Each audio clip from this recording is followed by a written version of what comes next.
유럽 방산의 자존심이자 수십 년간 시장을 지배해온 철옹성 같은 독점 카르텔이 완전히 무릎을 꿇었습니다. 납기 4년 대기 대 14개월, 단가 3배 격차, 실전 요격률 90% 이상. 그 누구도 예상하지 못했던 참혹한 완패였습니다. 루마니아군 현대화 사업의 판도를 뒤흔든 것은 우리가 그토록 무시하고 평가절하했던 대한민국이었습니다. 독일의 오만한 기술력과 서유럽의 폐쇄적인 외교, 장벽이 한국이라는 거대한 경랑 앞에 처참히 부서져 내리는 순간을 저는 똑똑히 목도했습니다. 그 충격적인 진실의 현장으로 여러분을 초대합니다. 시작하기 전 구독과 좋아요, 그리고 대한민국 파이팅 댓글로 한국을 응원해주세요. 저는 유럽 방산 컨설팅 기업의 수석 고문이었던 요한입니다. 지금부터 그 피비린내 나는 방산 전쟁의 기록을 고백합니다. 유럽의 방위 산업은 거대한 성벽이었습니다. 그 누구도 허물 수 없는 철옹성이었습니다. 미국, 독일, 프랑스, 이 세 강대국이 구축한 삼각 카르텔은 전 세계 방산 시장에 산소 호흡기를 쥐고 있었습니다. 그들은 법이었습니다. 그들이 부르는 가격이 곧 세계 표준이었고, 그들이 제시하는 납기가 곧 절대적인 법이었습니다. 우리는 오만했습니다. 매년 스위스 다보스와 브뤼셀의 호화로운 컨퍼런스룸에 모여 세계 군사 지도를 우리 입맛대로 주물렀습니다. 차가운 대리석 바닥, 최고급 샴페인, 그리고 수십억 달러짜리 계약서들. 그것이 우리 유럽 방산 엘리트들의 일상이었습니다. 우리는 아시아의 작은 나라, 대한민국을 철저히 시야에서 배제했습니다. 그들이 무엇을 만들든 얼마나 발버둥 치든 상관하지 않았습니다. 그저 미국의 기술을 받아 조립하는 하청기지. 우리에게 한국은 딱 그 정도의 존재였습니다. 한국산 무기. 그것은 장난감일 뿐이다. 독일 미넨의 방산전략 회의실에서 우리는 한국의 방위 산업을 비웃으며 고가의 시가를 태웠습니다. 독일의 기술력은 세계 최고였고 프랑스의 항공우주는 독보적이었습니다. 그 누구도 우리의 독점 체제에 도전할 수 없으리라 믿었습니다. 하지만 기류가 바뀐 것은 순식간이었습니다. 흑해의 파고가 거세게 치솟기 시작했습니다. 러시아와 우크라이나의 전쟁이 장기화되면서 나토의 동부 전선은 그야말로 지옥의 문턱에 섰습니다. 우크라이나와 무려 600km가 넘는 국경을 맞댄 나라, 바로 루마니아였습니다. 러시아의 무인기가 루마니아 영공을 침범하고 포성이 국경을 넘어 울려 퍼졌습니다. 루마니아 정부의 수뇌부들은 밤마다 공포에 떨었습니다. 그들의 군사력은 냉전 시절의 유물에 멈춰 있었습니다. 당장 내일 전쟁이 터져도 이상하지 않을 긴박한 안보 위기였습니다. 루마니아는 생존을 위한 결단을 내려야 했습니다. 그들은 국가의 명운을 건 도박을 시작했습니다. 국방 예산을 국내 총생산, 즉 GDP 대비 기존 2%에서 2.5% 수준으로 대폭 증액했습니다. 그들이 방산 시장에 내던진 예산은 무려 133억 달러, 한국 돈으로 약 19조 원에 달하는 천문학적인 재원이었습니다. 19조 원. 이 거대한 돈이 움직이자 전 세계 방산 기업들이 굶주린 늑대처럼 루마니아로 몰려들었습니다. 전차, 보병전 투장갑차, 대공 요격 미사일. 루마니아의 3대 핵심 무기체계 현대화 사업은 단숨에 유럽 방산 시장의 최대 격전지가 되었습니다. 우리는 승리를 확신했습니다. 루마니아는 나토 회원국이었습니다. 그렇다면 당연히 나토의 주축인 독일과 프랑스의 무기를 사야만 했습니다. 그것이 서유럽이 수십 년간 만들어 놓은 보이지 않는 외교적 규칙이었습니다. 저는 루마니아 국방부 고위 관계자들과의 미팅을 위해 부쿠레슈티로 향했습니다. 제 손에는 수십억 달러짜리 유럽산 무기 제안서가 들려 있었습니다. 여전히 오만한 미소를 지은 채 저는 루마니아의 예산 19조 원이 모두 우리 서유럽의 금고로 들어올 것이라 믿어 의심치 않았습니다. 하지만 국방부 회의실 문을 열었을 때 저는 낯선 이방인들과 마주쳐야 했습니다. 단정한 정장, 날카로운 눈빛, 그리고 서류 가방을 꽉 쥔 동양인들. 바로 대한민국의 방산 요원들이었습니다. 그들의 눈빛에는 우리와 같은 오만함 대신 무서운 집념이 서려 있었습니다. 그것이 대한민국이 유럽 전선의 거대한 균열을 내기 시작한 첫 번째 신호탄이었습니다. 유럽 방산의 심장, 독일 미넨의 안보 컨설팅 포럼. 그곳은 서유럽 기술 만능주의의 성지였습니다. 방산 전문가들과 다국적 기업 임원들은 매년 한자리에 모여 세계 군사 트렌드를 논했습니다. 그들의 대화 주제는 언제나 하나였습니다. 세상의 모든 최고급 무기는 유럽에서 나온다. 그 중심에는 독일 크라우스 마파이 베그만사가 제작한 PGH-2000이 있었습니다. 대당 가격 무려 220억 원에서 300억 원을 호가하는 강철 괴물. 사거리, 발사 속도, 장갑 방어력까지 모든 면에서 세계 최고의 자주포로 군림해 왔습니다. 우리는 PGH-2000을 포병의 신이라고 불렀습니다. 그 화려한 포럼의 한 구석 브리핑 화면에 낯선 이름 하나가 띄워졌습니다. 대한민국의 K9 썬더. 그 순간 회의실 여기저기서 콧방귀와 조롱 섞인 웃음이 터져 나왔습니다. 한국산 K9. 그것은 단지 가격만 싼 하위 복제품일 뿐이다. 당시 유럽의 저명한 방산학자들과 싱크탱크 연구원들의 평가는 냉혹하다 못해 참담했습니다. 그들은 한국을 독자적인 기술력도 없는 방산 변두리의 조립 공장으로 치부했습니다. 미국의 부품을 받아다 흉내만 낸 무기. 성능은 보장할 수 없으니 돈 없는 제3세계 국가들이나 사는 저가형 상품. 우리 유럽 엘리트들에게 무기는 단순한 방어 도구가 아니었습니다. 그것은 국가의 자존심이자 넘볼 수 없는 기술적 계급이었습니다. 독일의 정밀 기계공학이 완성한 최고급 명품. 무기와 한국의 양산형 무기를 비교하는 것 자체가 모욕이라고 생각했습니다. 우리는 정량적 데이터를 철저히 왜곡하거나 무시했습니다. K9 자주포가 이미 수백 문 이상 실전 배치되어 운용되고 있다는 사실은 안중에도 없었습니다. 대당 가격이 70억 원대라면 안 봐도 뻔하다. 내부 부품을 저가형으로 도배했을 것이다. 이것이 당시 서유럽 방산 카르텔이 내린 결론이었습니다. 회의실의 공기는 오만함으로 가득 차 있었습니다. 그 누구도 한국이 유럽 시장의 문을 두드릴 수 있을 거라 생각하지 않았습니다. 유럽의 규격은 까다롭고 NATO의 기준은 엄격하기 때문입니다. 한국산 무기가 그 높은 벽을 넘는 것은 구조적으로 불가능하다고 확신했습니다. 제 책상 위에는 한국 방산의 성장을 경고하는 소수의 보고서들이 올라왔었지만 저 역시 그것들을 쓰레기통으로 던져버렸습니다. 아시아의 작은 나라가 서유럽의 100년 방산 역사를 따라잡겠다고? 가당치도 않다. 하지만 우리가 그렇게 웃고 즐기는 동안 보이지 않는 곳에서 거대한 파고가 일고 있었습니다. 한국의 엔지니어들은 우리에게 당한 수모와 멸시를 기술력으로 갈아넣고 있었습니다. 그들은 완벽한 가동률과 신뢰성이라는 무서운 데이터를 축적하며 조용히 칼을 갈고 있었습니다. 우리가 오만의 샴페인을 터뜨리던 그 순간에도 한국의 K9 자주포 생산 라인은 24시간 쉬지 않고 돌아가고 있었습니다. 그리고 그 거대한 착각의 대가는 머지않아 우리 서유럽의 목덜미를 서늘하게 죄어오게 됩니다. 유럽 방산의 벽은 단순히 기술의 높낮이로만 결정되는 것이 아니었습니다.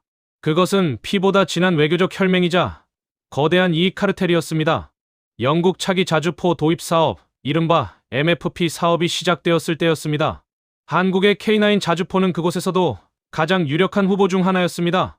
기술적 타당성 평가, K9 자주포는 완벽했습니다.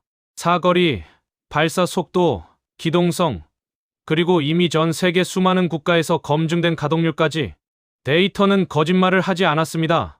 객관적인 수치만 놓고 본다면 한국의 압승이 당연했습니다. 독일과 서유럽의 그 어떤 무기도 한국이 제시한 가성비와 납기 능력을 따라올 수 없었습니다. 하지만 회의실 내부의 공기는 철저하게 다르게 흘러갔습니다. 기술은 두 번째 문제입니다. 중요한 것은 동맹의 신뢰입니다.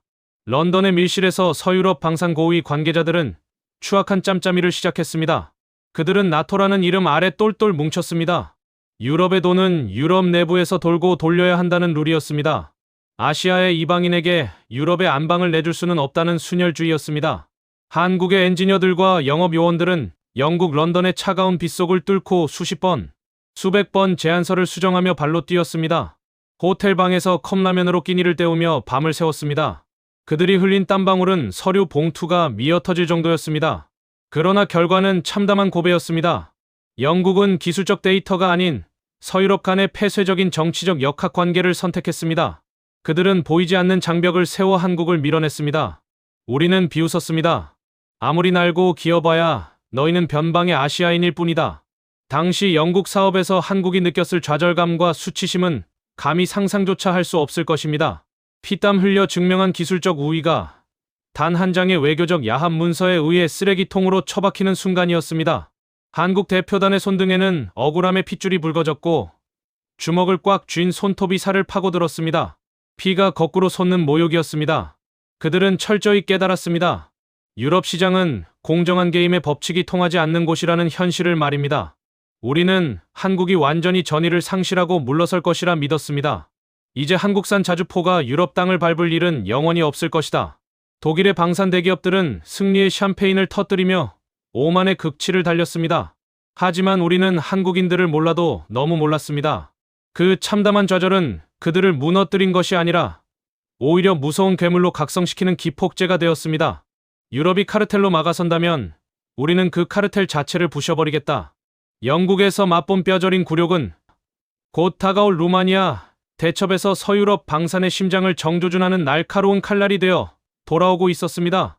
유럽 방산의 음모는 지상 화력에만 머무르지 않았습니다. 루마니아 정부가 기획한 5조 4천억 원 규모의 대공방어 시스템 구축 프로그램. 이 거대한 공중 다층 방어 사업은 그야말로 피비린내 나는 글로벌 방산 기술의 격전지였습니다. 하늘의 지배권을 쥐기 위해 전 세계에 내로라 하는 방산 열강들이 부쿠레슈티로 총집결했습니다. 미국 레이시언 사의 나삼스, 프랑스 MBDA 사의 VL 미카, 이스라엘 라파엘 사의 스파이르. 이름만 들어도 쟁쟁한 서방 세계의 최정 상급 요격 미사일 체계들이 거대한 장벽을 치고 있었습니다. 그 틈바구니 속으로 대한민국의 천궁2가 도전장을 내밀었습니다. 우리는 코웃음을 쳤습니다. 자주포 몇 대 팔았다고 감히 신성한 대공 미사일 영역까지 넘보는가? 유럽의 방공망은 극도의 정밀성과 수십 년간 쌓아온 레이더 연동 기술이 핵심입니다. 아시아의 신생 방산국이 감당할 수 있는 수준이 아니라고 확신했습니다. 그리고 기회는 생각보다 빨리 찾아왔습니다. 입찰 초기 단계, 루마니아 군 당국의 서류 심사 결과가 발표되던 날이었습니다. 서유럽 방산연합의 회의실은 축제 분위기였습니다.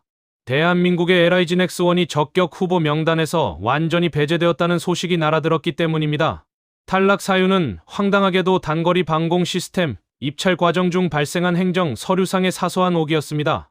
단 한 줄의 문구 실수, 사소한 행정적 착오, 그것을 빌미로 루마니아 국방부는 한국을 가차없이 쳐내버렸습니다. 그것은 명백히 가혹한 처사였고 서유럽 경쟁사들에 보이지 않는 불공정한 로비가 작용한 결과였습니다.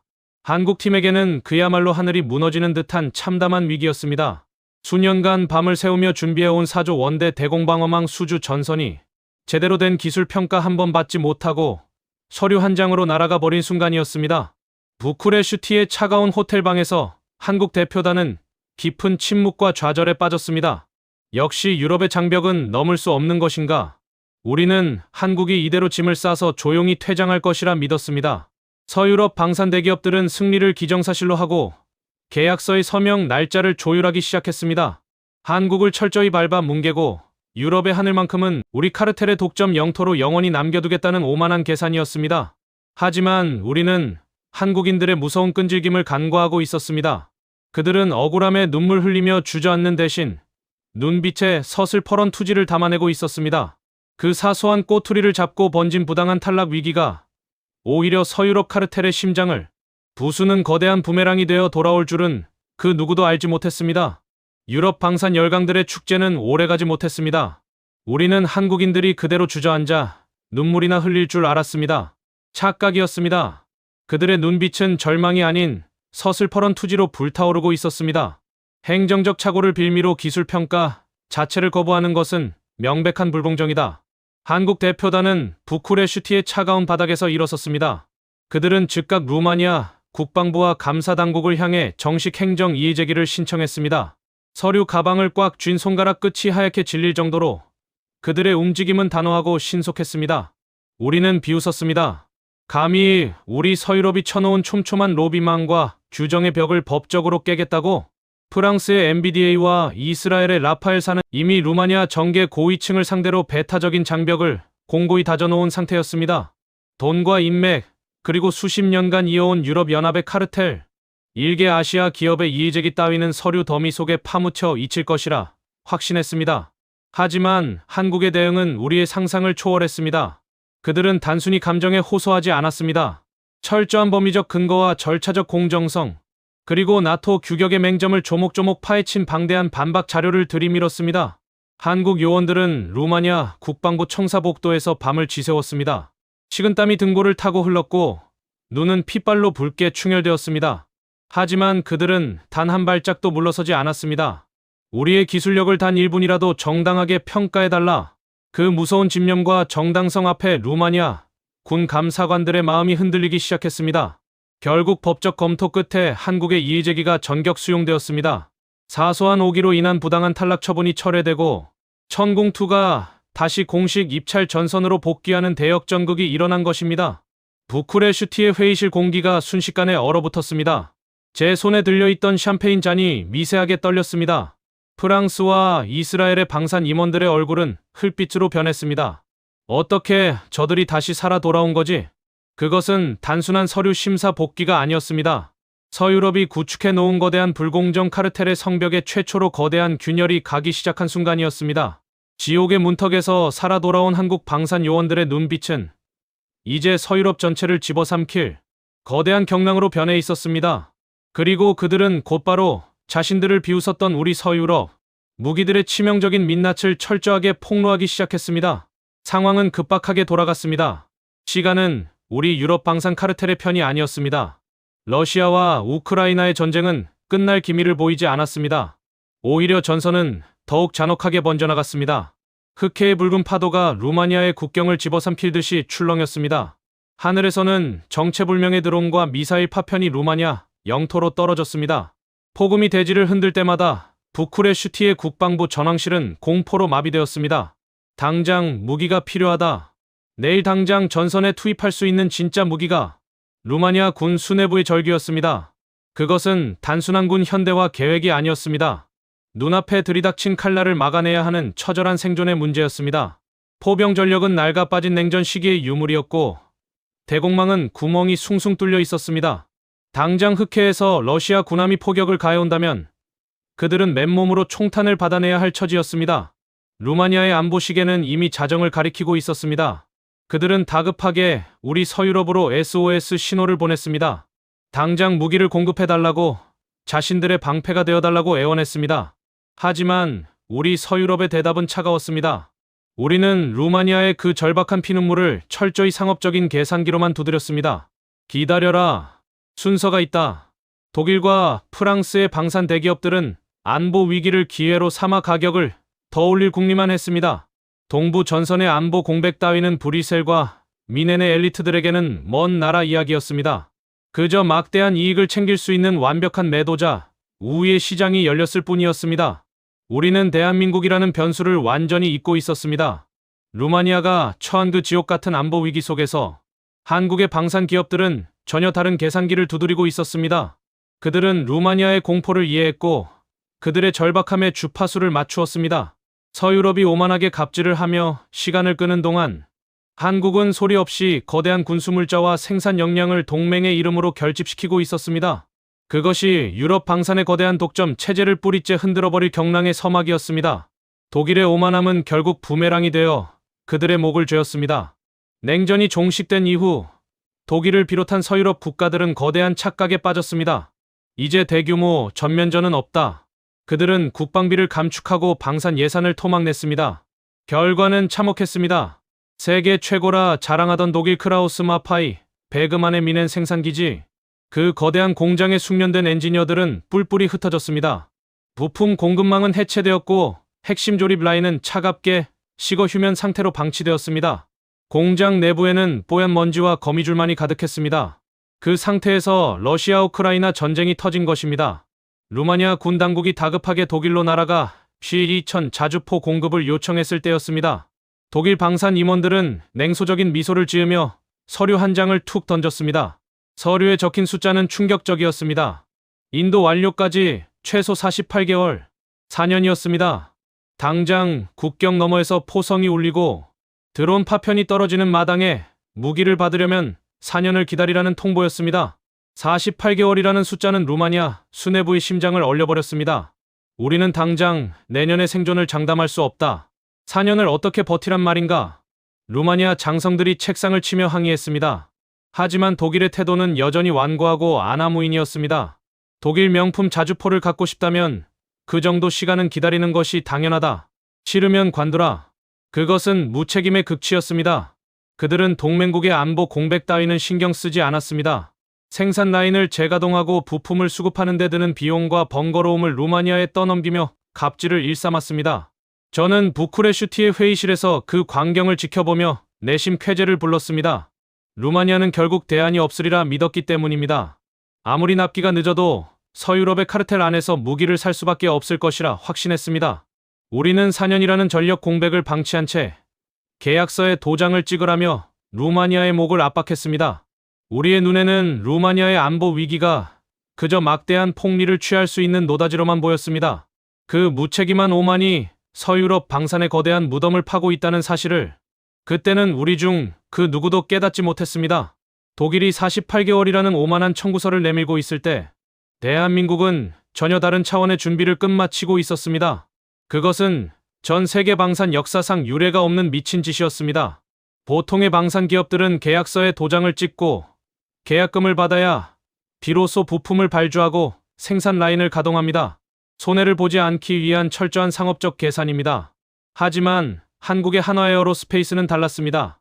그들은 국가의 안보를 책임진다는 무서운 집념 하나로 계약도 성사되지 않은 상태에서 상시 선행 제작 라인을 풀가동하고 있었습니다.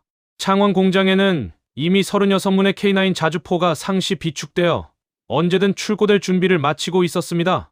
루마니아 국방부 대표단이 지푸라기라도 잡는 심정으로 서울로 날아왔을 때였습니다. 그들은 이미 독일에게 4년을 기다리라는 모욕적인 통보를 받고 온 터라 온몸에 힘이 빠져 있었습니다.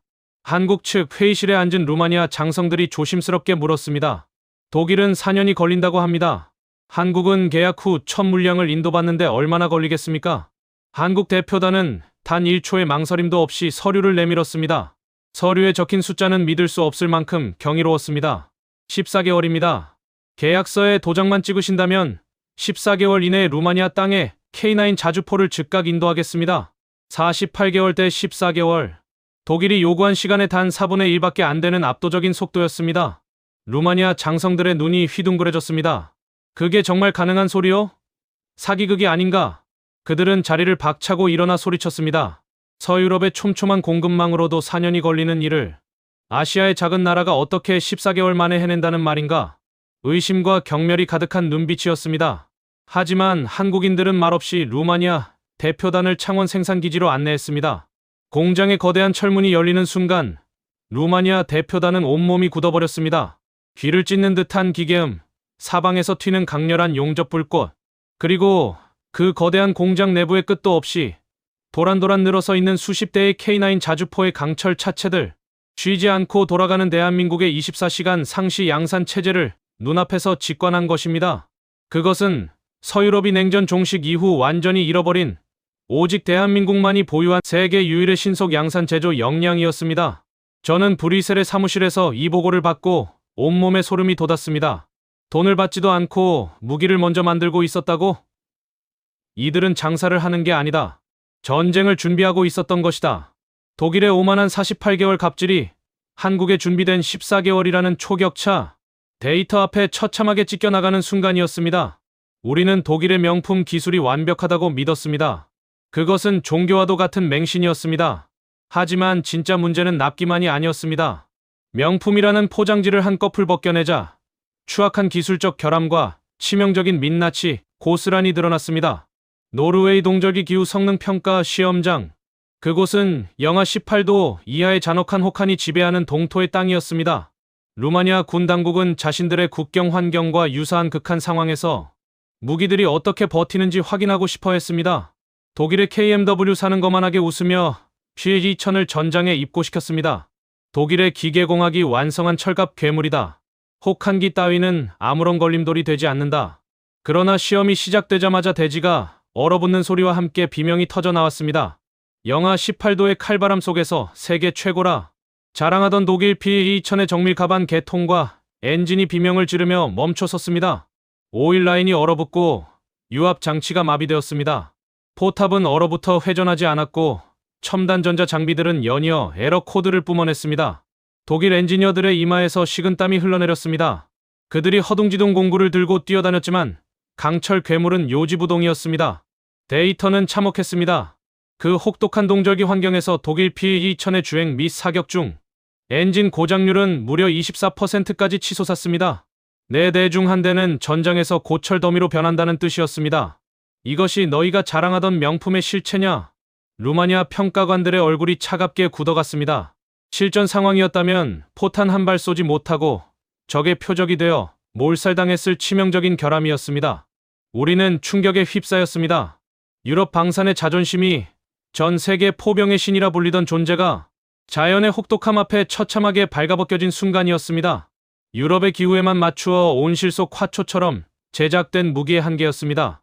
우리가 허둥대며 변명거리를 찾는 동안 루마니아 장성들의 시선은 자연스럽게 다음 시험 평가를 기다리는 또 다른 무기로 향했습니다.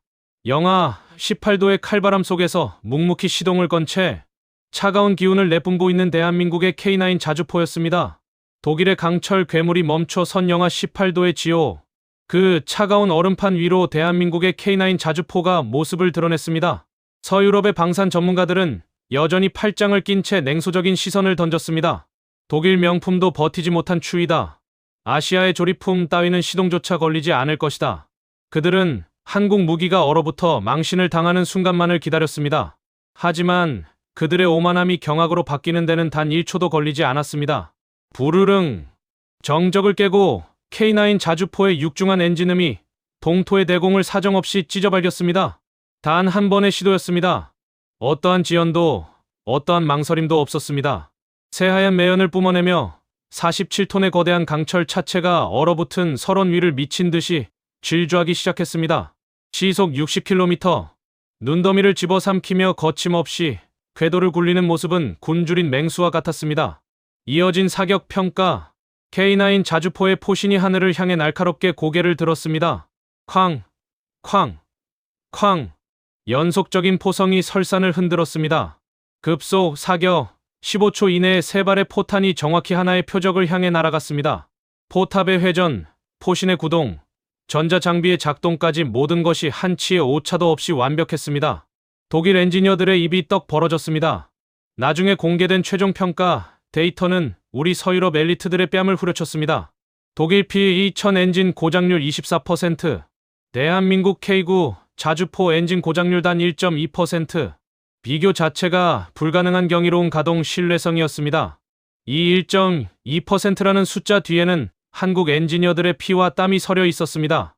그들은 영하 40도의 혹한부터 영상 50도의 활화산 같은 사막, 환경까지 전 세계 모든 가혹한 전장을 상정하고 무기를 깎고 다듬었습니다. 살을 내는 듯한 창원의 겨울바람 속에서 기름때를 뒤집어 쓴 채 밤새도록 볼트를 조이고 풀던 한국 엔지니어들의 무서운 집념이 이룬 기적이었습니다. 루마니아 장성들의 눈빛이 완전히 뒤집혔습니다. 이것이다. 우리가 찾던 진짜 무기가 바로 여기에 있다. 서유럽이 만들어 놓은 온실 속의 명품 껍데기가 대한민국이 증명한 차가운 실전 데이터 앞에 완전히 박살나는 순간이었습니다. 우리가 구축한 서유럽의 방산 비즈니스 모델은 철저한 착취 구조였습니다. 우리는 무기를 한번 팔고 끝내지 않았습니다. 진짜 돈은 무기를 판 이후에 나왔습니다. 핵심 부품의 공급을 독점하고 자국 기술자만 정비를 할 수 있도록 통제했습니다. 무기를 산 국가들은 철저히 우리의 노예가 되어야 했습니다. 독일 P2000의 대당 도입 단가는 무려 220억 원에서 최고 300억 원. 거기에 매년 들어가는 연간 정비 및 유지 보수 비용만 포대당 무려 120억 원에 달했습니다. 피를 말리는 재정 적자 모델이었습니다. 서유럽의 무기를 도입하는 순간 그 나라의 방위 주권과 재정은 우리에게 완전히 종속되는 구조였습니다. 우리는 루마니아의 지갑을 털어낼 생각에만 가득 차 있었습니다. 대안은 없다. 무기가 필요한 너희가 이 비용을 감당하는 것은 당연하다. 브뤼셀의 금융가에서 우리는 루마니아의 국방 예산을 뜯어먹을 주사위를 굴리고 있었습니다. 하지만 대한민국이 제시한 숫자는 우리의 사기극을 단숨에 폭로해버렸습니다. 한국 K9 자주포의 대당 도입 단가 단 70억 원에서 80억 원 선이었습니다. 독일 무기값의 3분의 1 수준이었습니다. 거기에 연간 유지 정비 비용은 포대당 단 28억 원에 불과했습니다. 120억 원 대 28억 원. 무려 4배가 넘는 정비 비용의 극단적인 격차였습니다. 루마니아 국방부의 예산 담당자들은 이 숫자를 보고 경악을 금치 못했습니다. 그동안 서유럽 카르텔에 속아 얼마나 많은 국가 재정을 낭비해왔는지 뼈저리게 깨달은 것입니다. 한국은 단순히 가격만 싸게 부른 것이 아니었습니다. 우리는 핵심 정비 기술을 이전하고 부품의 현지 조달 비율을 보장하겠다. 그것은 타국을 종속시키려던 우리의 착취적 모델을 뿌리째 흔드는 혁명적인 제안이었습니다. 회의실의 공기는 얼어붙었습니다. 우리가 수십 년간 쌓아 올린 고비용 독점 카르텔의 추악한 민낯이 한국이 던진 정량적인 데이터 앞에 처참하게 발가벗겨졌습니다. 루마니아는 더 이상 우리의 호구가 아니었습니다. 그들은 서유럽의 노예가 되는 길 대신 대한민국의 상생 파트너십을 선택하기 위해 펜을 쥐기 시작했습니다. 포병 화력의 민낯이 드러나자 이번엔 하늘이 무너지기 시작했습니다. 루마니아의 공중을 지켜줄 대공방어망 사업에서도 미국의 오만함은 극치에 달했습니다. 미국 레이시언사의 나삼스 미사일 시스템, 그들은 루마니아에 감히 상상조차 할 수 없는 가격을 들이밀었습니다. 포대당 무려 3,700억 원, 국방 예산의 상당 부분을 한순간에 증발시킬 수 있는 피가 마르는 고비용이었습니다. 하지만 루마니아는 그 압도적인 단가마저 감당하려 했습니다. 적의 미사일이 당장 머리 위로 떨어질지 모른다는 죽음의 공포가 그들의 눈을 멀게 했기 때문입니다. 그들은 눈물을 머금고 미국의 손을 내밀었습니다. 하지만 미국의 대답은 돈보다 더 잔인했습니다. 돈을 줘도 당장은 무기를 줄 수 없다. 러시아 우크라이나 전쟁의 장기화로 인해 미국이 생산하는 모든 대공 미사일 물량은 우크라이나 최전선으로 블랙홀처럼 흡수되고 있었습니다. 미국의 생산 라인은 완전히 과부하 상태였습니다. 루마니아가 포대당 3,700억 원이라는 거금을 지불하겠다고 애원해도 돌아오는 답변은 무기한 대기였습니다. 인도 시기불명, 기약 없는 기다림. 이것이 동맹이라 믿었던 서방 대국들이 루마니아에 남긴 참혹한 성적표였습니다. 하늘은 완전히 뚫려 있었고 러시아에 들어오는 루마니아 영공을 비웃듯 날아다녔습니다. 3,700억 원이라는 천문학적인 청구서만 쥔 채 루마니아 장성들은 밤마다 피가 마르는 공포에 떨어야 했습니다. 저는 부쿠레슈티의 안보 회의실에서 그들의 절망을 지켜보며 차갑게 미소 지었습니다. 유럽의 하늘을 지키는 것은 우리 서방의 정밀 미사일뿐이다. 납기가 늦더라도 너희는 우리를 기다려야만 한다. 우리는 루마니아의 목줄을 쥐고 흔들며 그들이 완전히 고립될 때까지 안보 공백을 철저히 방치했습니다. 하지만 바로 그 지옥 같은 공백의 틈새로 우리가 그토록 비하하고 쳐내려 했던 대한민국의 방공 무기가 무서운 속도로 유럽의 하늘을 정조준하고 들어오고 있었습니다. 미국의 나삼스가 무기한 납기 지연으로 루마니아를 버려두었을 때 루마니아 정부는 또 다른 악수를 두었습니다. 그들이 다급하게 눈을 돌린 곳은 중동의 방산 강국 이스라엘이었습니다. 루마니아 정부는 이스라엘 라파엘사와 무려 3조 원에 달하는 대규모 대공방어망 도입 계약을 체결했다고 전격 발표했습니다. 3조 원. 그들은 이 천문학적인 돈을 던지며 드디어 루마니아의 하늘에 완벽한 방패가 생겼다고 안도했습니다. 부쿠레슈티의 정계 인사들은 축배를 들었고 이스라엘 방산 기업들은 승리의 미소를 지었습니다. 하지만 그 3조 원짜리 계약서의 이면에는 끔찍한 진실이 숨겨져 있었습니다. 그들이 도입하기로 한 이스라엘의 스파이더 미사일 시스템은 치명적인 한계를 가지고 있었습니다. 그것은 고도 15km 이하의 저고도 드론이나 순항미사일만 막을 수 있는 반쪽짜리 방공망이었습니다. 가장 무서운 위협, 즉 고도 15km 이상의 상공에서 마하의 속도로 내리꽂히는 탄도미사일을 타격할 수 있는 중고도 중거리 탄도탄 요격 능력이 완전히 누락되어 있었습니다. 러시아가 자랑하는 이스칸데르 탄도미사일이 하늘을 가르고 날아오면 이 3조 원짜리 방패는 아무런 쓸모가 없는 고철 더미에 불과했습니다. 루마니아 군 장성들은 계약 후 뒤늦게 이 사실을 깨달았습니다. 그들의 등골로 차가운 식은땀이 흘러내렸습니다. 3조 원이라는 거금을 쓰고도 적의 핵심 타격 자산 앞에서는 맨몸으로 유탄을 맞아내야 하는 참혹한 현실이었습니다. 우리는 유럽 방산연합의 회의실에서 그들의 공포를 즐겼습니다. 결국 탄도탄을 막으려면 돈을 더 가져와라. 우리가 만든 더 비싼 미사일을 사야 할 것이다. 우리는 루마니아의 안보 공포를 철저히 돈벌이 수단으로만 이용했습니다. 그들이 탄도미사일 공포에 밤마다 잠을 이루지 못할 때 우리는 또 다른 수조 원짜리 청구서를 준비하고 있었습니다. 하지만 우리는 몰랐습니다. 그 뚫려버린 15km 이상의 중고도 하늘을 메우기 위해 대한민국이 전 세계 방산 시장을 발칵 뒤집어 놓을 괴물 같은 미사일을 들고 조용히 대기하고 있었다는 사실을 말입니다. 우리가 이스라엘의 방공 시스템을 절대적인 신화로 믿고 있을 때였습니다. 세계 방산학계와 군사 전문가들은 입을 모아 찬양했습니다. 아이언돔과 스파이더 체계는 90%에서 95%의 완벽한 요격률을 자랑한다. 그것은 깨지지 않는 철칙 같았습니다. 하지만 중동의 뜨거운 사막에서 터진 실전 데이터는 그 신화를 단숨에 피비린내 나는 참극으로 바꾸어 놓았습니다. 이란의 대규모 복합 포화 공습이 시작되던 날이었습니다. 하늘을 까맣게 뒤덮은 것은 단순한 미사일 몇 발이 아니었습니다.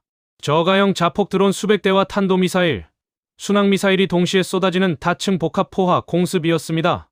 그 순간 우리가 명품이라 믿었던 이스라엘의 방공망은 비명을 질렀습니다. 레이더는 과부하로 마비되었습니다. 동시다발적으로 몰려드는 표적을 감당하지 못하고 시스템이 엉키기 시작했습니다. 정밀 요격 미사일들은 허공을 갈랐고 적의 탄도탄들은 방공망을 유유히 뚫고 들어가 지상을 초토화했습니다.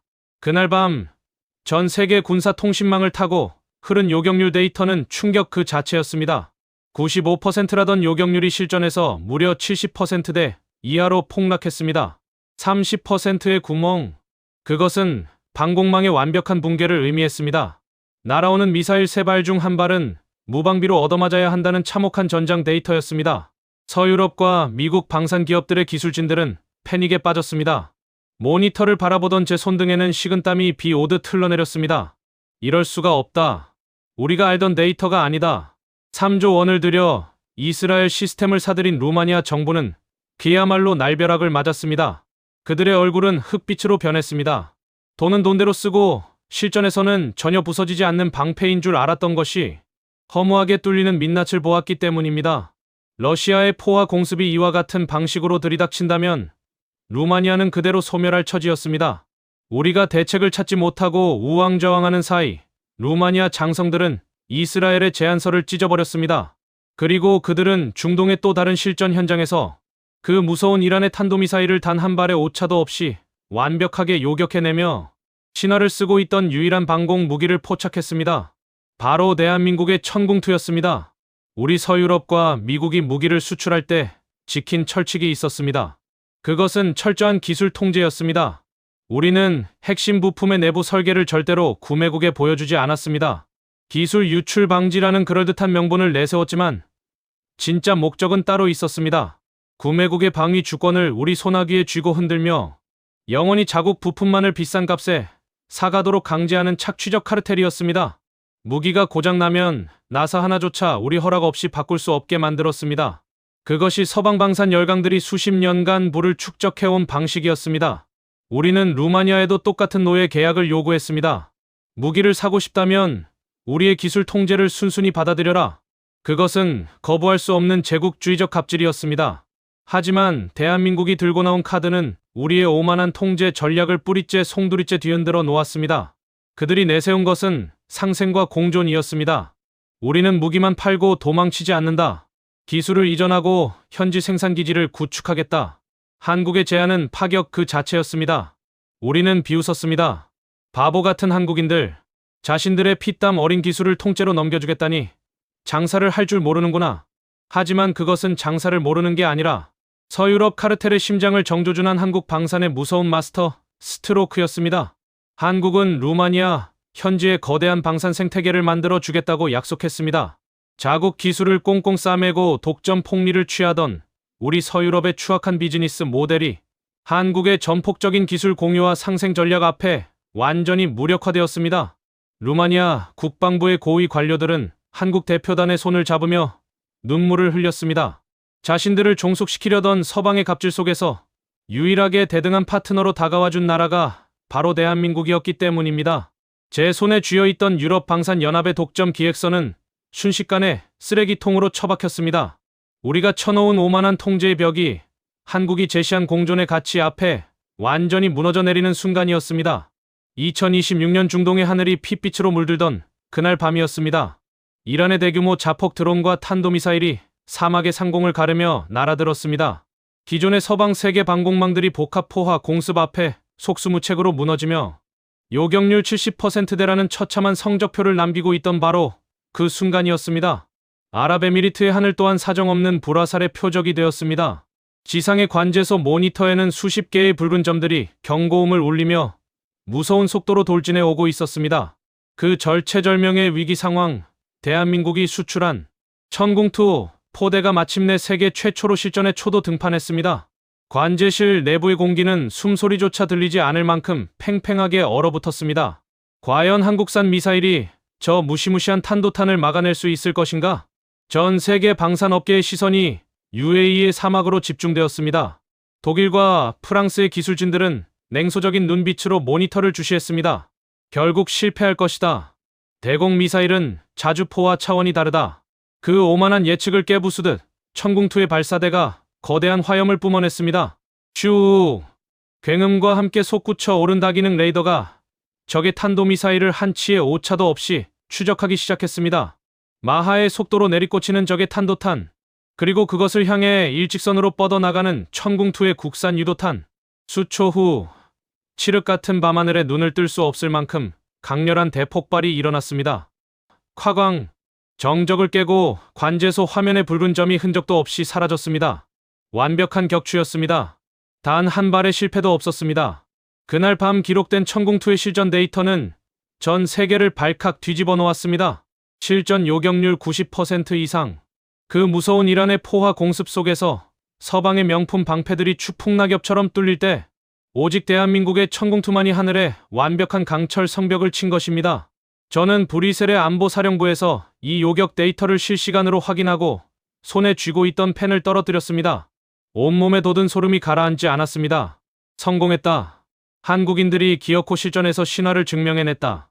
우리가 그토록 깎아내리던 아시아의 무기가 전 세계 방산 시장의 판도를 완전히 바꾸어버리는 거대한 절정의 순간이었습니다. 우리는 천궁2의 실전 데이터를 믿을 수 없었습니다. 단순한 운이었을 것이다. 유럽 방산의 정밀 유도무기 학자들은 거듭 부정하며 한국의 미사일 기술을 폄하하려 안간힘을 썼습니다. 하지만 천궁2의 진짜 무서움은 요격률이라는 숫자 너머 그들이 보유한 독보적인 기술적 초격차에 있었습니다. 그것은 서유럽의 미사일들이 흉내조차 낼 수 없는 신의 영역이었습니다. 보통의 대공 미사일들은 파편 폭풍형 방식을 사용합니다. 적의 미사일 근처로 날아가 근접 신관이 작동하면 사방으로 파편을 뿌려 간접적으로 타격하는 방식입니다. 하지만 이 방식은 치명적인 한계가 있었습니다. 마하 5가 넘는 속도로 낙하하는 탄도미사일은 사소한 파편 충격 정도로는 궤도를 바꾸지 않고 그대로 지상으로 돌진해 옵니다. 탄두가 살아남아 민간인 머리 위로 떨어지는 끔찍한 참극이 벌어지는 것입니다. 하지만 한국의 천궁2는 달랐습니다. 그들이 선택한 것은 히트 투 킬, 즉 직접 충돌형 방식이었습니다. 날아오는 적의 탄도미사일의 본체를 유도탄이 직접 들이받아 완전히 박살내는 방식이었습니다. 말이 쉽지, 이것은 시속 수천 킬로미터로 날아가는 총알로 마주오는 또 다른 총알을 정면으로 맞추는 것보다 어려운 기술입니다. 이를 가능하게 한 것이 한국 엔지니어들이 완성한 정밀 지향성 탄두 기술이었습니다. 미사일 전방에 장착된 탐색기가 표적을 직접 포착하는 순간 미사일은 표적이 위치한 정확한 방향으로만 폭발력을 집중시킵니다. 수만 개의 파편을 허공에 낭비하지 않고 단 하나의 가공할 파괴력을 적의 탄두에만 집중시켜 공중에서 완전한 가루로 만들어버리는 기술이었습니다. 저는 독일 미넨의 기술 분석실에서 천궁2의 요격 시뮬레이션 데이터를 분석하다가 온몸이 얼어붙었습니다. 컴퓨터 모니터에 찍힌 정밀 타격 오차 범위는 단 몇 센티미터에 불과했습니다. 오차 범위의 0에 수렴하는 완벽한 기술력이었습니다. 우리가 수십 년간 수조 원의 예산을 쏟아붓고도 완성하지 못했던 대공 요격의 마스터피스를 대한민국은 이미 실전 배치 가능한 수준으로 완성해 놓았던 것입니다. 유럽 방산의 기술 만능주의가 한국의 지향성 탄두 기술 앞에 처참하게 무릎을 꿇었습니다. 루마니아 국방부의 기술 평가 장성들은 이 데이터를 확인한 후 더 이상 서유럽 경쟁사들의 제안서에 눈길조차 주지 않았습니다. 대한민국이 보여준 기술적 초격차는 서유럽의 오만한 독점 카르텔에 내리꽂힌 거대한 파멸의 번개와도 같았습니다. 수주 전에 종지부를 찍은 것은 한국이 던진 마지막 마스터 스트로크였습니다. 그것은 서유럽 방산 열강들이 감히 상상조차 할 수 없었던 파격적인 제안이었습니다. 우리 독일과 프랑스는 루마니아에 무기를 팔면서 오직 자국의 이익만을 챙기려 했습니다. 공장은 독일 미넨에, 기술은 프랑스 파리에 꽁꽁 숨겨둔 채 루마니아를 철저히 소외시켰습니다. 하지만 대한민국 한화에어로스페이스의 생각은 완전히 달랐습니다. 한국 대표단이 루마니아 정부 청사 최고위 회의실에서 제시한 최종 계약 조건이 공개되던 날이었습니다. 그들이 테이블 위에 올려놓은 서류에는 거대한 청사진이 그려져 있었습니다. 루마니아 남부 든보비차 주 페트레슈티 지역, 그 황량한 대지 위로 한국은 무려 2억 유로, 한국 돈으로 약 3천억 원에 달하는 천문학적인 자금을 전격 투자하겠다고 발표했습니다. 그곳에 지어질 시설은 축구장 25개, 면적에 달하는 초대형 방산 생산 및 MRO 유지 보수 정비 통합센터였습니다. 축구장 25개 면적, 2억 유로의 직접 투자. 회의실에 있던 루마니아 정계 고위 관료들과 군 장성들은 일제히 자리에서 벌떡 일어났습니다. 그들의 눈동자가 경악으로 거세게 흔들렸습니다. 한국은 단순히 완제품 무기 몇 대를 배에 실어보내는 무책임한 장사꾼이 아니었습니다. 그들은 루마니아 땅에 직접 공장을 짓고 현지 노동자들을 고용하며 부품 국산화율을 무려 80% 이상까지 끌어올려 루마니아 자체 방산 생태계를 부활시켜주겠다고 약속한 것입니다. 우리는 완패를 직감했습니다. 제 손에 들려있던 서유럽 연합의 로비 문서는 차가운 바닥으로 툭 떨어졌습니다. 우리가 자국 기술 유출을 막겠다며 이기적인 갑질을 일삼는 동안 한국은 루마니아의 무너진 산업을 일으켜 세우고 그들에게 진정한 방위 주권을 선물하고 있었습니다. 도입 단가 3배 격차, 납기 4분의 1 단축, 그리고 현지 공장 건설이라는 이 무서운 상생의 패키지 앞에 서유럽에 촘촘했던 외교 장벽은 완벽하게 종이호랑이처럼 찢겨나갔습니다. 루마니아 수뇌부의 펜 끝이 마침내 대한민국이라는 이름 위에 멈추어 섰습니다. 돈과 기술, 그리고 동맹에 대한 진정성까지 모든 면에서 서유럽의 독점 카르텔을 완전히 밟아 뭉개버린 대한민국 방산. 역사상 가장 찬란하고 완벽한 승리의 마침표가 찍히는 순간이었습니다. 전쟁은 총성 없이 끝났습니다. 수십 년간 전 세계 방산 시장을 지배하며 피를 빨아먹던 우리 서유럽의 오만한 독점 카르텔은 대한민국이라는 거대한 이름 앞에 완벽하게 파멸했습니다. 루마니아 정부의 공식 발표가 나던 날, 브뤼셀의 방산연합본부는 마치 거대한 폭탄을 맞은 듯 침묵에 휩싸였습니다. 최종 서명된 계약서의 수치는 잔인할 정도로 명확했습니다. 1조 3,828억 원. 대한민국 K9 자주포 패키지가 루마니아 군의 주력 화력으로 전격 채택되며 체결된 거대 수주 금액이었습니다. 그것으로 끝이 아니었습니다. 뒤이어 터져나온 천궁2 대공 미사일 도입 사업의 최종 조율 규모는 무려 4조 원대에 달했습니다. 1조 3,828억 원과 4조 원, 도합 5조 원이 넘는 천문학적인 재원이 우리 서유럽의 금고가 아닌 대한민국의 손으로 전량 흘러들어갔습니다. 우리는 고개를 숙였습니다. 더 이상 한국 무기를 저가형 조립품이라 비하할 명분도 자존심도 남아있지 않았습니다. 납기 4년 대기 대 14개월의 초격차, 엔진 고장률 24% 대 1.2%의 압도적 신뢰성, 포대당 정비비용 120억 원 대 28억 원의 합리성, 그리고 UAE 사막의 밤하늘을 가르며 증명해낸 실전 요격률 90% 이상의 정밀 지향성 탄두 기술까지 한국이 내밀어 친 정량적인 데이터들은 우리 서유럽이 수십 년간 쌓아 올린 명품이라는 허울, 좋은 포장지를 사정없이 찢어발겼습니다. 이제 대한민국은 단순한 무기 판매국이 아닙니다. 러시아의 위협에 정면으로 맞서는 나토 동부 최전선의 가장 강력하고 단단한 중추적 방패로 우뚝 섰습니다. 스위스 다보스와 독일 미넨의 포럼에서 오만하게 시가를 태우던 우리 엘리트들은 이제 한국의 방산 기술력을 분석하기 위해 밤을 새우며 참회록을 쓰고 있습니다. 우리가 그토록 무시하고 멸시했던 아시아의 작은 나라가 마침내 유럽 안보의 심장을 장악하고 세계 방산의 새로운 지배자로 군림하는 순간을 우리는 뼈저리게 인정할 수밖에 없었습니다.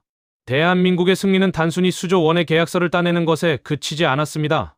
그들의 진짜 무서움은 유럽 영토에 지우지 못할 영구적인 안보 지도를 새겨 넣었다는 사실에 있습니다.